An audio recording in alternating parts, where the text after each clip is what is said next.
Living in the New Earth. This piece of writing is not about getting somewhere in the future.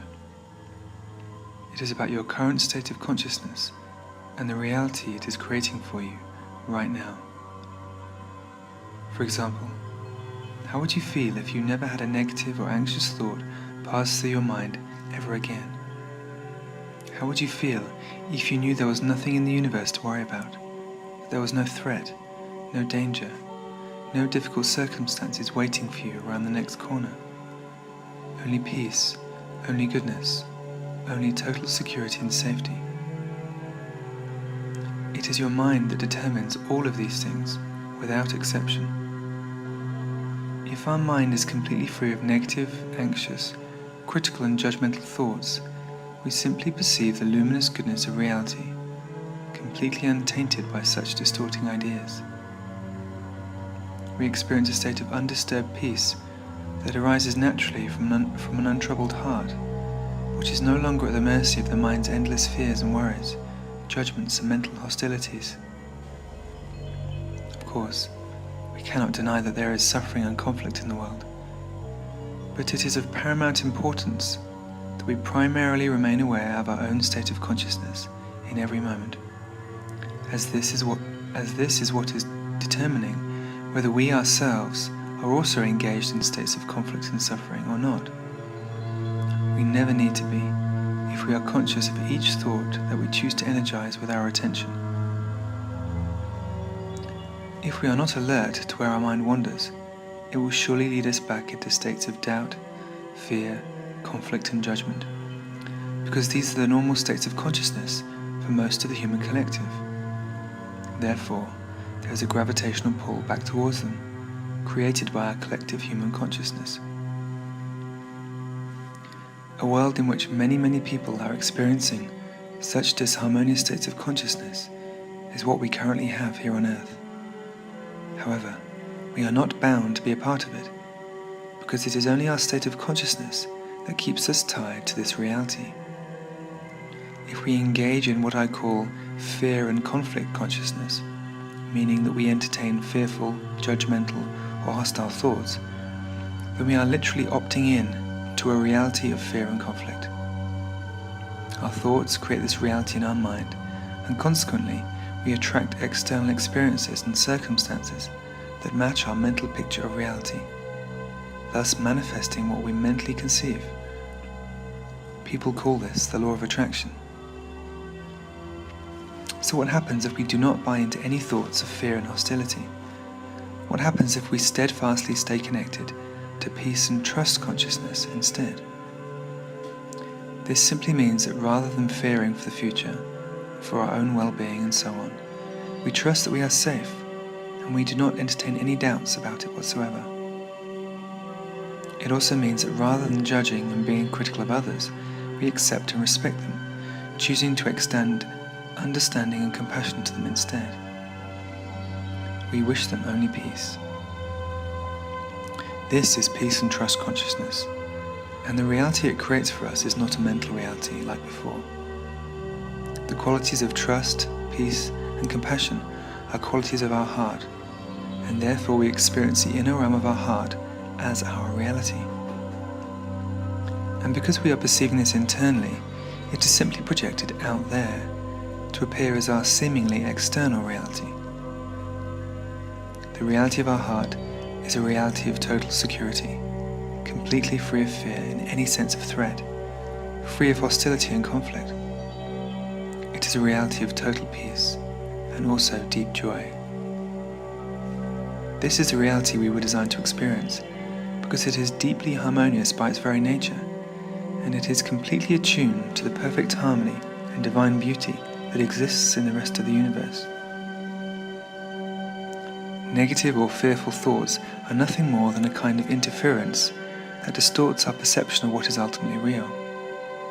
Without them, we simply see reality as it truly is: divine, radiant, luminous, loving, conscious, intelligent, and infinite. And so we come to understand that it is possible for some people to exist on this planet and experience the personal sense of hell created by their fears and their hostile mental attitudes. Or simultaneously, others experience the heaven created by their fully trusting and peaceful hearts. Is this then a planet of threat and danger, or is it a planet of peace and safety? Could it be both? Not for long, because this is where the new earth comes in. The new earth, a place of total peace and security, already exists. The easiest way to understand it is to imagine that it is currently overlaid upon our current earth, and at certain locations upon the planet, the veil is thin, so to speak. Therefore, at these points, an awareness of the new earth is accessible to people whose consciousness is aligned with a state of peace and fearlessness. Fear is the very last barrier to our perception of the new earth. Our fears create a reality for us which is not peaceful. Therefore, they prevent us from inhabiting a peaceful reality, which is exactly what the new earth is. So in this sense, fearlessness simply means that our heart is free of anxiety, perceiving no threat, free of insecurity, and thus totally trusting. It is this trust that makes our heart and mind truly strong, while our peacefulness ensures that we are ever gentle. We are free of self-doubt, but humble. We are meek. This is what is required of us if we wish to dwell within the new reality that awaits us. We are being asked to choose this way of being so that we can access our new home. And the door is open to all who are willing to wholeheartedly choose peace. But do not worry, because there is truly nothing to be afraid of. It is only our mind which contemplates any threat, but it need not do this. This is why it is important that we learn how to keep our mind focused on our peace through regularly practicing simple meditation. Meditation is something that everybody can do without exception, because it is the simplest thing in the world. For example, if I asked you to move your attention right now away from the sound of my voice to something else, perhaps the colors you can see in the room around you, or the feeling of your body, sitting or standing, wherever you are, you would find this very easy. Essentially, you're moving your attention from one place to another. And meditation is just the same. You are simply moving your attention away from the thoughts that pass through your mind onto something else, such as your breathing, or the physical sensations within your body, or maybe the beating of your heart. It is not so important which you choose. What is important is that you realize that you are not compelled to be in thought. It is optional. We only choose it because it is what we have grown up doing. Thus, it is a well-established habit. But because we can all recognize that thinking does not always create the peace and happiness that we want, often quite the opposite, then there is no great incentive to remain in thought. We can leave it and experience something else instead, something much more rewarding, enjoyable, and nourishing.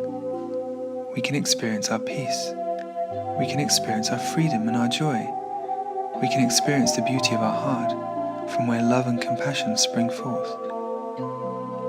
Thinking simply keeps us stuck on a superficial level of reality, experiencing only the surface of life, rather than swimming joyfully among the warm depths of being as we are meant to.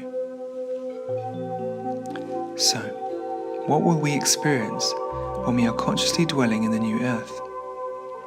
Well, outwardly nothing will appear very different, because it is the inner consciousness through which we perceive the world which has been transformed. It is important to remember that what we perceive as our external reality is nothing more than a projection of our internal state of consciousness. Therefore, if peace is our inner reality, it will also be perceived as an external reality, wherever we happen to be. It is important not to underestimate the power of our consciousness. It is a deeply transformative force. It can change the world that we perceive all around us. On the new earth, we will also enjoy a fully conscious relationship with our Creator, with the divine intelligence which permeates the whole of creation. Again, it is only our fear that keeps us in a state of ignorance of the divine truth, which we are capable of experiencing wherever we are. When there is no fear of divine judgment or punishment, we willingly choose to experience conscious union with our Creator, with the supreme consciousness which many call God, because it is the very fabric of reality itself. It is not a separate thing, it is the essence of everything. We fully belong in conscious union with our Creator. We have just been unconsciously resisting it and trying to avoid the inevitable realization of it for so long because we were deeply convinced that it would result in pain. We had completely forgotten the unconditional and ever-forgiving love of our spiritual parent, yet we so desperately wanted to experience it within the depth of our being, so much so that we searched high and low within the dream that we called life, hoping that we would someday find the pot of gold at the end of the rainbow. But like this life, the rainbow is illusory. It is only when we finally see through the veil of this seemingly finite reality that we perceive the infinite and omnipresent loving intelligence that permeates it all, the divine supreme consciousness. Seeing through the veil is like taking our attention away from the rainbow, which represents creation, and looking towards that which creates the rainbow, the sun, which represents the Creator. Essentially, the rainbow is just a projection. It is comprised of light, but it is not light in its original form. It has separated itself out and thus created something undeniably beautiful. But if we are looking for the source of this beauty, we must lift our heads and see from where the light is shining. Then a purer form of light will reach our eyes and our hearts. It is important to understand that it is this pure light that creates a pure reality. Only when our mind ceases to cast shadows and it becomes fully aligned with the pure vibration and frequency of this light, which is the original essence of our consciousness, only then do we perceive this pure reality as our reality. Some might call it heaven on earth, some might call it paradise or the new earth. Names do not really matter. What truly matters is that we realize this is available to us right now, in this moment. Future is just an illusion of thought. Heaven awaits us now, behind the veil of thoughts and the doubt, disbelief and fear that cloud our perception in any given moment. We do not need to wait for a future moment to free ourselves from illusion. Each moment holds the potential for our awareness to be liberated from all distorting ideas and beliefs, and to perceive the radiant beauty of the divine reality, God's reality, the promised land, the new earth. We can step out of the shadows created by thought, all thought, right now, if that is what we desire. We should not imagine what we might experience, and it is wise not to expect anything. We need only to relax, to trust, and keep our mind clear of any ideas or thoughts, so that we may clearly see exactly how things truly are, free of all mental distortions.